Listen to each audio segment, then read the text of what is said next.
fiercely pursuing accountability on policy and implementation. It's time for another DJL7 candidate interview. Hey, what's up? It's your boy DJL7. As you know, I'm interviewing every single person running for office here in New York City, and today I got a very special candidate here. I'm gonna let him introduce himself, though. Go ahead. Hi, my name is Vitaly Filipchenko. I'm Russian immigrant, 47 years old, and I'm running for New York City mayor. Cool. All right. So, this Russian immigrant thing. When did you come over here? 2006, Okay. by tourist visa. I have to figure out, do I love this country? And I really love it. I overstayed, and a couple years was not legal. I was afraid to get kicked out by ICE. And then was lucky, got married, got green cards, got citizenship, and I got my small business owner. Okay. What kind of business do you own? Moving business. Okay. Essential business. Lift things up and put it down. So, what are your qualifications to run for mayor? Like, why can the city people trust you to run things? Okay, first of all, I'm immigrant and I love this country. Second of all, we are survivors. Third of all, I got civilian engineer educations. I'm small business owners for 10 years. Okay, wait, let me just tell people what a civil engineer is. Some people don't know. Yeah, okay, I'll let you say it. Go ahead. Civilian engineer, how build roads and aerodromes. Okay, roads and what else? Aerodromes. Oh, aerodomes? Aerodomes? No, aerodromes. What are those? Where is the flying jets landed? Aerodromes. Airport. Oh, airport, yeah. Yeah. Okay, so one of the things that, just so you know, besides civil engineers also build bridges. They do traffic design, right? Yeah, the roads, so they make sure that they curve, right? If you're going at a certain speed, so you don't run off of the road. They also, besides bridges and large public works projects as well, they will sometimes be responsible for zoning. They'll work with city planners, stuff like that. So civil engineers, as they call them here in the States, they do actually have quite a bit of work with civil, right? With government portions of, business, construction, things like that. Yeah. So that's pretty cool, man. All right. So some people may not know. All right. So. But you're really specific. You're like civilian engineer. Acknowledge everybody. Well, right, people need to know, right? Yeah, and civil engineers are actually very qualified members. They're often considered, like kind of scientists. Yeah, maybe practical scientists. You know what I mean? So that's pretty cool. Yeah, they're definitely problem solvers. I have a lot of friends that are engineers. Yeah, so I know the group, and they're pretty cool. Anyways, yeah. Hey, enough about that. Let's talk about. I have some certain political partners that I work with, so I'm going to ask about their issues first, as I always like to put my friends first. So the first thing I'm going to ask you about is Julian Assange. Do you believe that Julian Assange should be freed?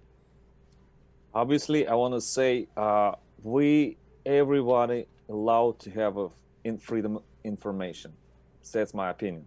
Because in the United States, there's law, president not allowed to give information if he's thinking it's not too good for people, for public. I think we have to change this. Yeah, so transparency. So you are for freeing Assange? Yep. Hey, that's cool, man. I appreciate that. What about UBI? How do you feel about UBI? What's a UBI? Because it's my second line. Universal Basic Income? Oh, it's really nice. So, we do have a law. It's called anti-monopoly. And if you see all this big Apple, Google, Amazon, they destroying everything. For example, if you remember Andrew Carnegie, he was a #1 top businessman. He was greedy, racist. And end of his life, when he figured out, I got so much money, what am I going to do with this? Thanks God, he decided to create it free library, art fund, college fund. And he decided to donate all his money in the right way. That's what I believe. For people who don't know historically who that is, I believe that he was actually president during the monopoly era, before the government broke up a lot of monopolies and created anti-monopoly laws. And he was in the steel industry. Am I correct? Yes, correct. Yeah, that's cool. A lot of Americans don't have very good education. They have no idea what you're talking about. Sorry to say, man. Sorry to say. Brooklyn Bridge, he built it. How did you learn all this American history, by the way? Because this is definitely American history. Yeah, but I love all the countries' history, because when you read the history, you know what's the problem in the past, and you can change in the future. That's cool, man. I appreciate that. A lot of people out there may not share this level of knowledge and of history. That's cool, man. I appreciate that. All right, let's move on to talk about so the UBI, right? Universal Basic Income. I'm not sure that's exactly related, but you said that you do support UBI, so I do appreciate that. I do think that one thing that I recommend on a lot of my videos is that people take a nuanced approach. I fear that a lot of people in Yang Gang are too easily to say yes to the idea, but not realizing that a lot of times, right, projects that are supposedly there to help the poor are actually weaponized against us. So, you have to be careful about the implementation of a project like UBI, right? They'll call it UBI, right? Yeah. But then you'll see that it won't actually be universal, right? Just like the Patriot Act, there's nothing patriotic about it. You get what I mean? Yeah, like what the heck is that? You know what I mean? It's like ridiculous, yeah? So we have to be very careful about the way we implement these things, yeah? Patriotic acts from the heart, not from guns and other. Appreciate that, yeah? Another group that I work with is the disabled. And the thing is that the disabled right now, if we can actually pay them less than minimum wage. Would you support, right? If we think about minimum wage, it's kind of like a subsistence wage. Like you could barely pay for rent and food if you could pay for that at all. You know what I mean? We're just paying these people just enough to live, really. Would you be able to support minimum wage being brought to... I will tell you how it's worked. When I opened my business 2009, minimum wage in New York City was $8.25. Yeah. I was paying my guys $15. Okay. And I think I'm supporting hardworking people. Doesn't matter you're disabled, like you cannot walk or whatever. I don't know how pronounced correctly, but we all people. We need the help and we need equal rights. Maybe he can do the same job slower, but he's still a human being. He needs to pay rent. He have to do it. Because for New York City mayor, running people who got tons of money. Yeah. I'm from the people, exactly, small business owners, immigrant, with like COVID-19 get hit hard, really hard. And I'm like in the shoe, not like other people like above the clouds and like, I will help you from the clouds. No, you're not going to help you. You don't live like us. You don't think like us. That's why I'm supporting everyone. And just in case in history, I'm from Russia. It was horrible for disabled people, even don't have access to clinic, don't have access to the bus. And if someone cannot climb on the bus, they're going to close the door. Sorry, dude, you're slow, and walk away. When I saw this horrible, came to America, I was like, oh, finally they do something for the people. They need something to create more and help more. And sometimes it's really horrible. You see the blind person walking and some people like, oh, nobody want to help.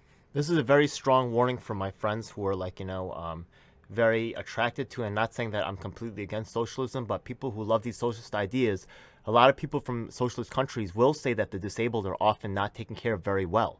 We have to be careful of that in these social democracies that people are championing.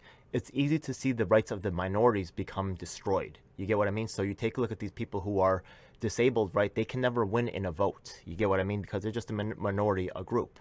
So we got to make sure we're taking care of those people too. And actually that brings me to my next issue, which is the trans community. Okay? So if we take a look at, there's no law that says that you can discriminate against trans people. But we know it often happens, and they end up needing public housing. But once they're in public housing, often they face discrimination. Once again, that may be hard to document, that, things like that, right? But that end up like making them or encouraging them to leave public housing and interfering with their ability to access, right, government services. How can we help this community and other communities like them that need our help? Okay, it's a simple way. You have to create a law for hate, for race, for discrimination. Because, it's like someone says something, do something, never happen. You have to do it by law. If something happen, have to be punished. Because I do have lawsuits. Someone was racist, said, go back to your fucking country, oh, blah, blah, blah, why you came here. I got lawsuit. People hate me. I know how it's like, painful. Okay, but let's say, for example, right, like you're a trans person and then some hooded guys jump you, or, or someone sprays some stuff on your door or put some, like, poop under your door or something like that. You don't really know who did it, and you're just constantly harassed and you end up wanting to leave. Like sometimes hard to document these things, or really, someone said something nasty to you, but you didn't record it. How are you going to, Let's do the simple way. People have to protect themselves. In New York City, we're not allowed to carry taser. It's a basic thing. You cannot kill anyone, but can you imagine an old person, like grandma, grandpa, even Asian, Russian, whatever, get like, whatever, you're LGBT, they can defend themselves. Because right now, what they can do? Screaming, running? No, they're too old, too weak. But you have some kind of defense law. I'm not talking about guns. I'm not talking like MM15 or whatever you got. Just basic thing. Even like spray not legal in New York City. We have to change the law. People have to get defense themselves. Because like, for example, if you remember, this guy get killed by machetes in the Bronx a couple of years ago. And from bodega guy cannot help him because he doesn't have anything to stop. Even though pepper spray isn't legal, like I've done plenty of like jobs in schools and stuff like that, where somehow the kid got pepper spray, and it was like not a daily thing, but it was definitely like, you know, a common thing for the spray to go off in the school. So, I'm not meaning to everybody have to buy it, but point is in a criminal guy's mind, in thinking like, oh, now it's legal, maybe someone have it, and that too, yeah. It's a mentalist like, oh, I'm not gonna do this because he may be gonna tase me. He's gonna cut me later. I see a lot of value for that too. The thing is that, right, and if some people get whacked unnecessarily, I think that some will be saved. And we take a look at very low crime rates in Korea. Everybody has military training there. It's much more, you know what I mean? When your targets are less, palatable and difficult, I do believe that drives crime down. You know, I got training in 14 years old, how to disassemble AK-47. I was shooting when I was 14 years old. Because by law, you have to practice. And you know what's the responsibility for guns because you know, wow, it's dangerous. You know, you just like mentally learn something. I'm not going to be hiding like everybody, like I'm against. No, each one person deserves to be defended. Yeah. Each way, you can use a pencil in a kill person more horrible way, but it's legal. But I want to say for different community, age, disability. And one very powerful message that I want to make sure that all the people definitely heard that you really kind of started off the whole thing with was, you said it's important for us to become more responsible. And I agree 100%. Too many people are looking for someone else to provide solutions, looking for someone else to get them information. Unfortunately, this day and age, right, commercial interests often, deter the truth from really getting to your ears, and you have to really fight to go out and make it happen for yourself. So I appreciate that. And honestly, these solutions, no matter what the laws are passed, we cannot really enforce them unless we get cooperation from the people. So we need the people to be more informed, definitely, and be more receptive. And I appreciate that. I agree with that 100%. As a longtime community activist, it's been so much time like educating, training, trying to get that societal change. You know what I mean? So I appreciate that a lot. Now let's take a look at some of the issues as in terms of that people might just be thinking about, just the general populace. So let's take a look at reopening, right? Yeah, when are people wondering, oh, when's my life going back to normal? If you're mayor, right, what's it looking like for that type of thing? Okay, first of all, observation, information. Okay. I don't want to be a bigot, but if you look in Tennessee, right now it's open, totally open, because my wife came back from brother-in-law. The state is open. If you want to wear a mask, protect yourself, no problem, wear your mask. If you want to get shot, no problem. By statistic, what's happened? No spiking. Because COVID, it's like a flu. It's come and go. But second of all, most of the people who get sick second time and third time, but Dr. Fauci didn't give you full information, because the people get sick second time, they take it's easy. And the third time, so much easy, just like, oh, I'm done. Third time pass. That's the point. They give you true information for people. I understand who got really low immunity, they have to take a test, no problem. They take a shot. I agree. All the Russians love to take shots, any kind of vaccine. But point is, you have to provide true information. And people can decide that we live in a free country. If I don't want to take a shot, I don't want it. If I want to take a shot, I want it. But I want to be with community and the same education level. Yeah. And I just have to say that people are so skeptical right now. You're right. Like the Fauci, when you bring it up, right? Yeah, he's not giving him he's giving him complete information. He has a history of doing that. He's got an admitted history of not giving us complete information. So why all of a sudden when people believe that he's giving us complete information now, it just doesn't, right? It's just the obvious. The evidence is there. That's interesting about Tennessee. I did not know that information. The mainstream media is definitely not promoting that information. Now, some other camps are talking about some type of mandatory vaccination plan, but you're talking about a more optional one. How do you feel about mandatory vaccination type things? Okay, mandatory. First of all, if you know to any kind of proof, you have to take a DAA 2 and 3 years more. we did in Russia. You see right now J&J vaccine, what's going on. Got a lot of blood clots and other. First of all, to do the mandatory, have to be 100% cure and work. And if you go back to Russia, they already opened whole country. Look in Belarus, it's open. Looking like China, Korea, same story. But in Israel, already said you don't have to wear a mask outside. Because we right now, it's like a really tight information cube. And people get scared because you can't manipulate people easy if you give you really shortage information. Yeah. That's my opinion. People have to decide it. If you say mandatory, prove it, it's 100%, no problem. I give you mine for shot. Also, to tell you the truth, these vaccines are not fucking free, yeah? The taxpayers are paying for them, yeah? I did not hear that these companies were donating these vaccines at all. You know what I mean? I heard that they're making big profits and the U.S. is buying these vaccines. Can you just a little bit give you more information? The U.S. government donated $400 million for Pfizer and Moderna, $400 million from taxpayer to do research. Now they try to license to making money. Okay, guys, if we live in a crisis, COVID-19, we do have Pfizer, 96%, Moderna, 96%. Why didn't share this formula for J&J, for other companies? We can make 300 million for one day and then give it shots for everybody. Why is it playing this game? You allowed, not allowed? We already got vaccine. Why you don't want to reproduce for 20 companies? Like everybody who got like a machine. Like a generic, right? Like a generic or something, right? Yeah, just share the formula because it was formula created by company, but money was from us, from taxpayer. And that's actually, it was rip off. It's Now like a fucking commercial. We keep hearing Pfizer, like I don't even need to know the brand names. Who gives a shit? You know what I mean? Exactly. It's a fucking commercial. Still government. It's a commercial, man. It's ridiculous, yeah? Hey, appreciate that. So let's go on to the next topic over here. Let's take a look at police reform. We see all kinds of crazy things happening. We hear about this defund the police. What's your take on that situation? Okay, it's a simple way. I was auxiliary for 3 years, and I see. Okay, auxiliary, just so you know, that means auxiliary police department. So I do appreciate that because honestly, as an activist, as just a fucking working guy, I really appreciate someone who's actually done the fucking job, right? And their comments on the situation. There's a lot of people out there that have never even been a fucking security guard out there trying to fucking, make policies on being a policeman.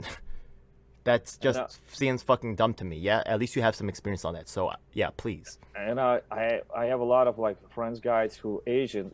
Most of them auxiliary police officers, it's Asian guys because they love community, they volunteer for community, really responsible people. And I see a lot of cops asking me like, I'm get paid. Why are you doing this shit for free?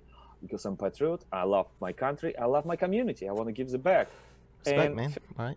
First of all, for me, defund police, it's stupid. Because for all these undercovers who are going to help with Asian crime, Asian hate, we have to do overtime. We have to get paid. But simple way, we start for basic. To get hired, like I was applying for Metropolitan Police District, they don't have age discrimination. If you pass exam, you want to take a lie detector. Simple question: are you racist? Are you like homophobe? If you didn't pass, you not get hired. I didn't see it's happening in New York Police Department. First of all, if you guys, pass the lie detector. Second of all, more training with the martial art. What's happened is the shooting because Muslim police, really skinny, really fat, cannot run, cannot fight. Usually you can solve this problem just regular like wrestling or fist fight because you have to save this person because doesn't matter what kind of color, you have to save this person with arrest. Then if you cannot, then you can use your gun. For example, first of all, taser. That's what we have to do. Retraining. I don't want to define. We have to retrain making a police who have to work with the community. Not you're going to come up from somewhere so far away and work at different precinct. You don't have this community. If you live in your neighborhood, you know who you are, who is the bad, who is the good, and you love the community to help community. That's my plan. Actually, we're going to have a more in-depth discussion on this, and I thank you for being part of that. We're inviting, I believe his name is Mr. Edwin. He's the cop who actually called out, is it Raymond? Yeah, Edwin Raymond, I think. He called out corruption in terms of racist police quotas in the police department. Maybe Stephen Lee. Bill Peptone is also running for mayor, who actually served 20 years in the police force. We also have yourself with some police experience as well. Commenting along hopefully with some other people that we are going to have that on Monday. So Really looking forward to that discussion. One example that's been mentioned, I think, by Zach Wiener's people, who's working on the Upper West Side. Well, actually, I brought up with him in a conversation. If you look at Hasidic people, right? Yeah, they have their own kind of community police force. You know what I'm talking about? Yeah. Yes, no. Even they do have law to get it gun carry license. Okay. It's nothing about like a personal care. If you do statistics, like people say, like, okay, against gun, I just want to say, first of all, background check. Yeah. The background check, because we already know that people buying gun legally in New York State, but they don't have a carry license, and we know zero killing with a gun in New York State who owns a gun legal. Only non-legal guns get killed. What about even without a gun, right? Because actually what I heard from the description was they have like a flashlight and a phone. The thing is that, right, let's suppose that there's a, like in New York City housing, right, in the projects, there's an incident going on, right, yeah, and there's been no reports of gun violence or anything like that. Maybe a member of the community who lives in the building, you know what I mean, might have some basic police powers to go up there and try to solve the situation first. If it is violent, they call the cops, whatever, sure, okay. But someone from the community, once again, is you know, so they're not like, they know the person, so they're not like pulling out a gun and shooting them or having a badge on their face right away. So that was just, you know, maybe that can happen, maybe that can't. I don't know, right? Who knows? But that was just one proposed solution. How would you feel? Yeah, but again, yeah. Again, for community, if you're going to help, like, for example, auxiliaries or security, if you give more responsibility, because who lives in community, because right now he cannot do anything, because by law, auxiliary or like security, they cannot stop. They cannot arrest. You can do citizen arrest, but you're going to spend tons of money to prove it, like, you was right, you was correct. You know, actually, another thing is that, like, Tulsi Gabbard, who I'm a big fan of, she actually served in the armed forces for 2 wars. She ran for president recently. She said that, you know, the quality and commitment of someone who volunteers, right, is sometimes different from someone who is paid. So I could see, like, giving auxiliary department, right, people who have really made a strong commitment and giving them a special or more authority, and, you know, that makes sense to me. Yeah, because they know the local people, they love your community, and they can solve the problem, not shooting everybody. First of all, they can discuss, hey, man, if you're not going to stop this, of course, we're going to arrest you and put you in jail, but you get a chance, opportunity. You have to do it the peaceful way. But if you get support by law, by police, it's going to be more effective. Okay, that's cool, man. All right, let's take a look at the education system, yeah? City's in charge of certain things, it's in charge of police, it's in charge of the schools, right? We have the SHSAT, gifted and talented, you know, discussions. How do you feel about that thing? Okay, I will tell you, for example, my daughter came, she was 13. Barely can speak English. She applied a couple schools and get rejected. They said, like, oh, go to English second school, blah, blah, blah. And so it's really, you know, really not happy, because we're trying to be fit in community. And end of the story, she ended up in a public school, S plus 10. It's in Houston, public school.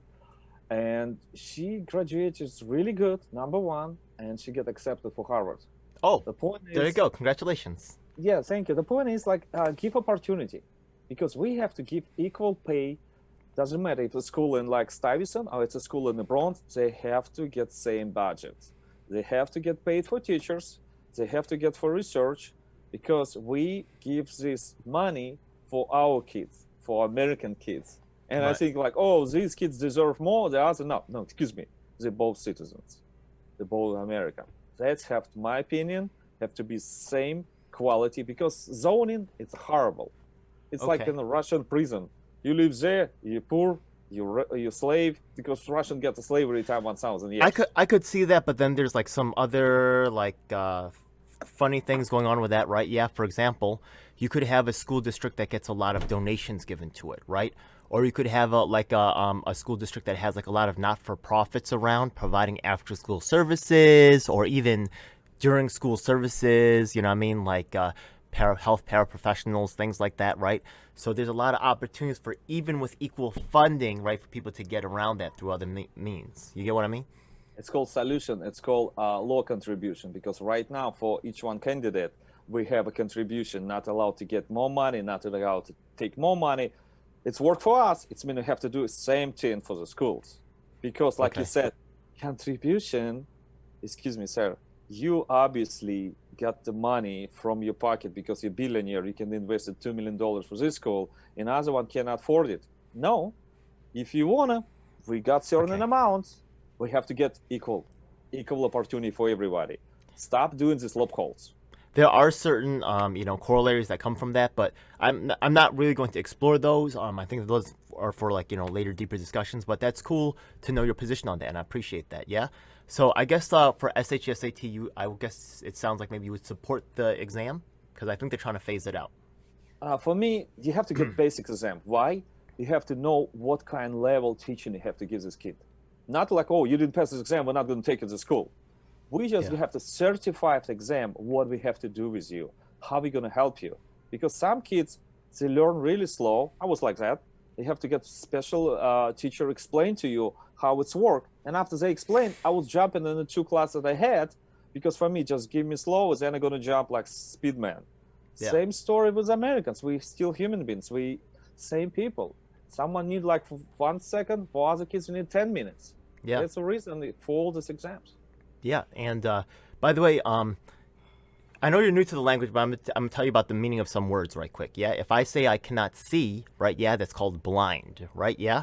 If I cannot hear, that's called deaf, right? But if I cannot speak, that's called what? That's called dumb, right? Yeah. Now the thing is that unfortunately, right, Asian Americans and immigrants, a lot of times, like sometimes language is an issue.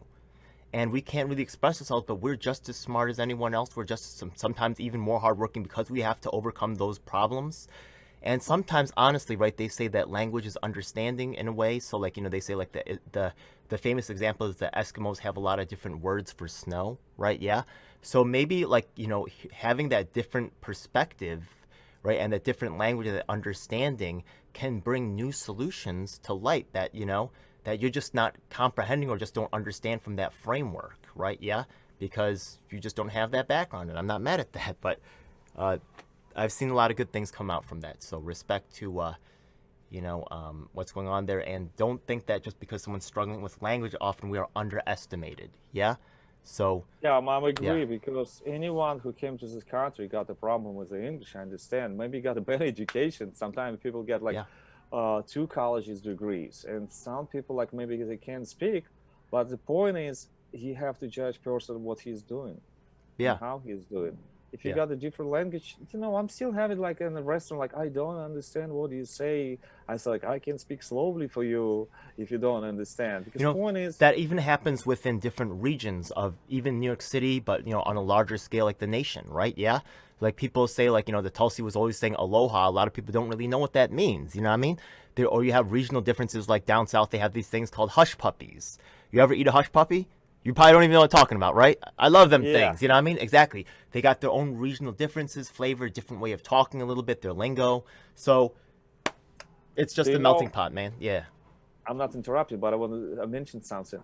When we immigrants talk to each other, I can talk to Korean, I can talk to like Chinese, African. We understand each other. We understand what we're saying. Most of them, we have a trouble with Americans, all the snobs Americans. Oh, I don't understand what you mean, what you're saying. It's like, excuse me, I just speak with this guy. He's like me, immigrant. He understands clearly what I'm saying. And you perfect speak English person, you can't even understand what I say. It's your language. I'm speaking your language. Yeah. That's really like, shame for New Yorkers. It's still everywhere in New York. It's sometimes really horrible. And sometimes, I'm helping sometimes translate for other immigrants. They try to ask like, oh, we have to go because we got horrible MTA system. It's some Saturday, Sunday schedule, even like what are Asian Mexicans like, what the heck, where I'm going? I was like, dude, you have to go this way because they're changing schedule. But MTA don't give a shit about immigrants because Saturday, Sunday, immigrants get lost. Even I get lost when all these like speakers. Yeah. Oh, yeah. Yeah. Yeah, we were on the platform and 5 trains went by and you're like, damn, I gotta go to the other side, don't I? Yeah. There you go. Hey, so I think you're real cool. Actually, I'm going to ask another question in a moment. Well, no, wait, I haven't finished asking about the city services. So the city's in charge of like some big things: education, police, right? Another one is the Department of Buildings, right? Yeah. We have the people that are, NYCHA, right? Yeah, city housing, public housing.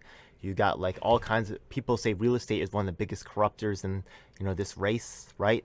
So what's your position on that whole Department of Buildings, that type of thing? Yeah. Simple question. We live in capitalism, and all these buildings, landlords making profit.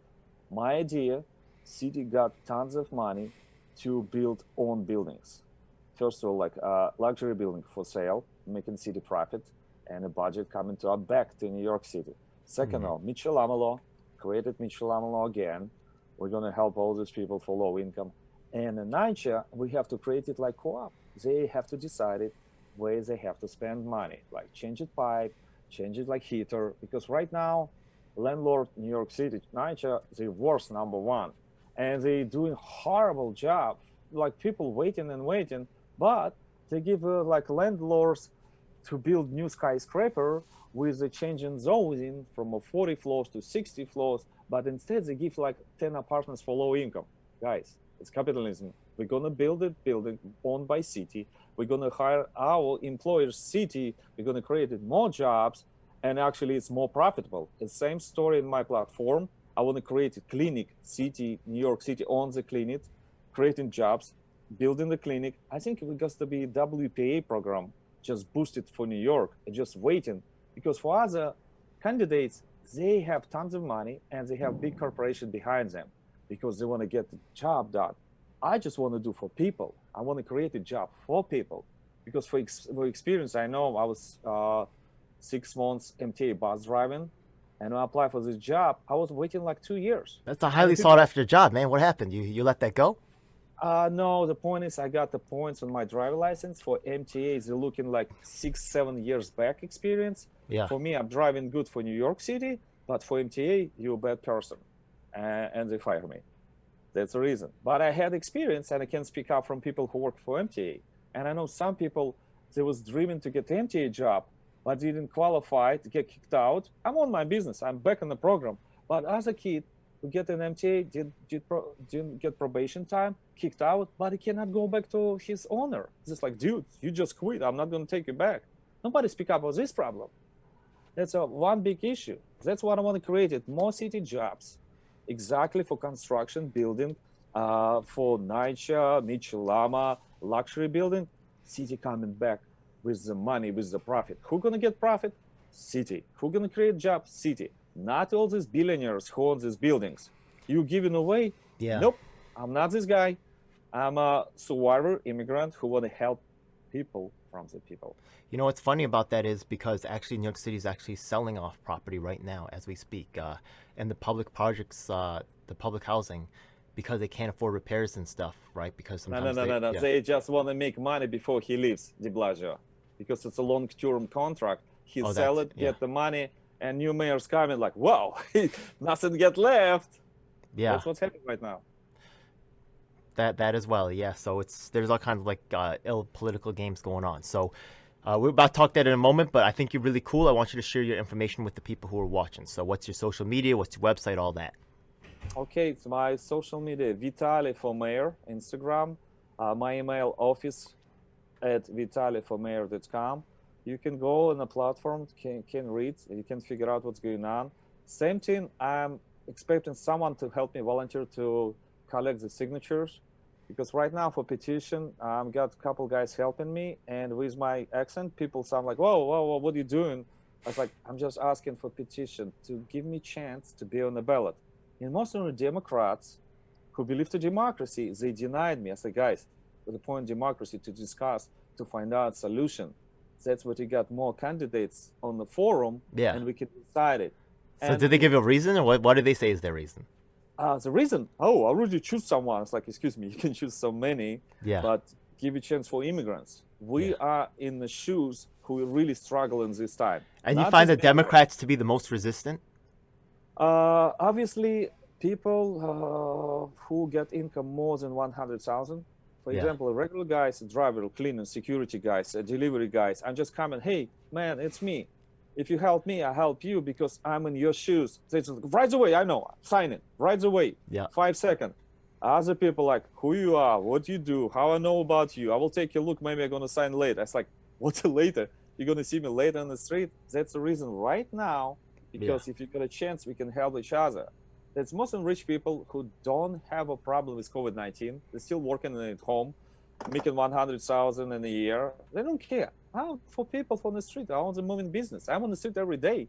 Also, their buddies are in power now, making sure that they're taken care of. You get what I mean? So Yes, sir. their Democrat buddies are all in there, you know what I mean? And they don't want things to change, actually, even though they say they do. Like, they don't, just like Joe Biden said, nothing will fundamentally change. That's what they really want, because they know they're sitting pretty. So don't forget about contribution, matching fund. They got like 1 million, city have to pay 5 million, or sometime before 1 to 8. It means these people promise to help us, but they're taking money from our taxpayer. Dude, what's going on? It's actually robbery. Yeah. My folks give me $2-3 donated just like for printing advertising to help me. These guys, 200,000, 500,000, 1 million. Guys, you try to help poor people and you're taking so much money, it's something wrong, something fishy. Because I'm honest. I don't want to lie. I will be straight guy. I'm going to tell exactly true. If you're bad or good. You know, it'd be ill if you took that matching money and you did something for the people. And you showed all the other candidates, right? Yeah. What are you doing with your money? What are you doing with your money? You know what I mean? Yeah. Where's the money? Show the money, right? I like that. That's some gangster stuff, man. Yeah. So let's share your website right now, Vitaly for Mayor and all this stuff. How do people find out about you? People can find out on my website, on my Instagram, and most of them, guys, I'm asking for help. If you can help me, we're going to be work together because we can build something reality. Because we as the people who create something, not these rich people who just promise. It's called broken promises because they got apartment. You see, I'm living in my tiny studio, paying rent, and I know what this means: struggle in tiny New York apartment. You guys, your voice is the big thing for us because they want to buy your voice. I just ask them, like, we can use your voice to help yourself. If you agree with me, just welcome on the board. Okay, so what's the website? Website, vitalyformayor.com. Vitaly.com, yes, sir. Okay. And if you can send me email, office@vitalyformayor.com, or you can go for Twitter, Vitaly for Mayor. Is that 4 or FOR? FOR. Okay, 4, like the letter 4. Okay, a lot of people use the number 4. That's cool. All right, good to know. Oh, okay. Thank you for helping with this. If maybe people like making 4 and they can find me. Hey, it's all good, man. Yeah. So that's cool, man. All right, and you got any? So okay, now it's time for the killer question right here. Okay. So look, there's a lot of people in this game who have varying levels of experience, right? Some people never really worked in politics before at all. Other people have been paying attention, seeing what's going on.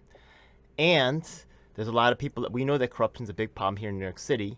Now, a lot of people, for whatever reason, they can't point to any specific corruption.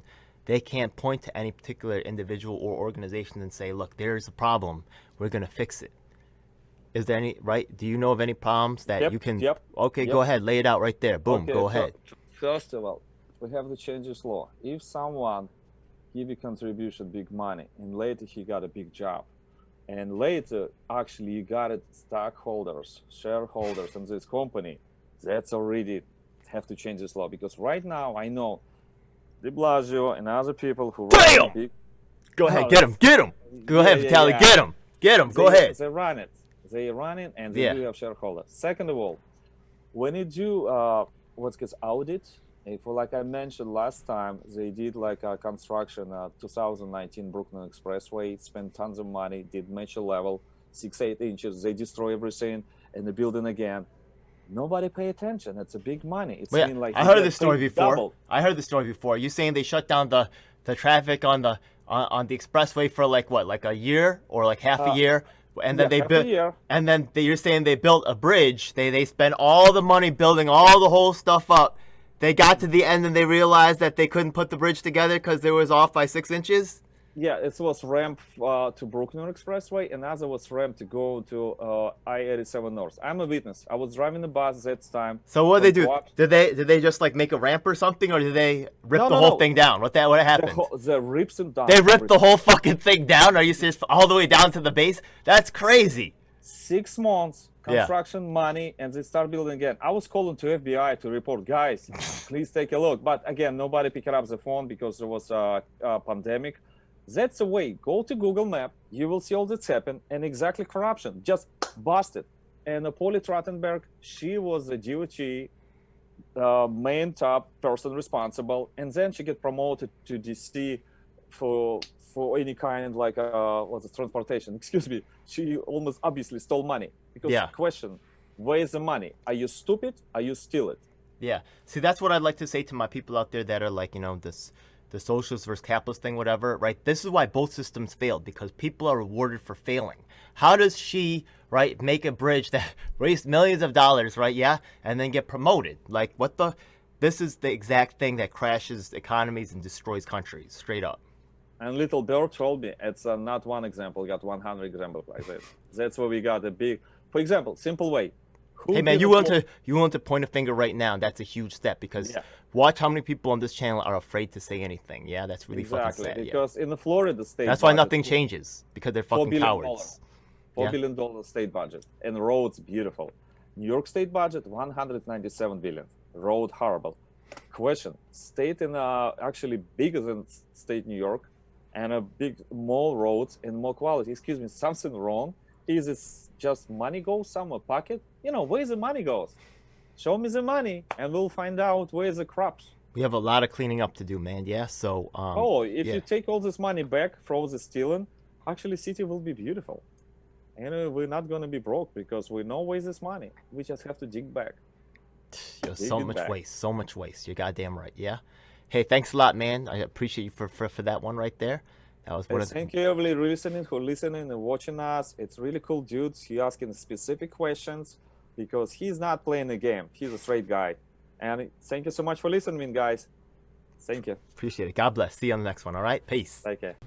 It's a dark day in our nation when high-level authorities will seek to use every method to silence dissent. The truth must be told. And if you want the truth, you need to check out independent media producers just like myself, DJ L7. You should subscribe and hit the bell icon to get notifications when I release a new video. Truth of these we words are on all is the major beyond platforms. doubt. That includes Facebook, Twitter, Instagram, and of course YouTube. Unfortunately, we have definitely seen that these mainstream outlets will cave to corporate interests, so we encourage you to join our independently moderated communities of Reddit and Discord. We also encourage you to subscribe to us on BitChute and Dailymotion so you can see the content that YouTube doesn't want us to let you see. Hey, now it's time for the most important part of the video. That's right. It's time for us to tell you about the Taking Action Group. Do you need an activist? Or maybe there's no activists around willing to help you with your cause and you need to learn to become an activist. That's exactly why we're here. Every week we get up with people from across the nation, in fact even sometimes internationally, and we develop strategies and a game plan to address the issues that are affecting all of us. Every week myself from New York City and of course my co-host Lisa from Los Angeles provide a coast-to-coast perspective on what's going on in the country. If you want to donate to help out with expenses, travel, equipment, stuff like that, then I definitely appreciate it, and you can hit us off at Venmo or PayPal. Thanks a lot. Hey, by the way, we also have a merch store, so check it out. Oh my goodness, it seems like you've reached the end of the video, so make sure you check out some of our other videos. Make sure you subscribe. This is your last chance to do so thanks a lot. And looking forward to seeing you on the next one. Hope you guys enjoyed. Please comment below if you have any questions or issues you'd like me to address. And if you're an activist, the time to make things happen is now.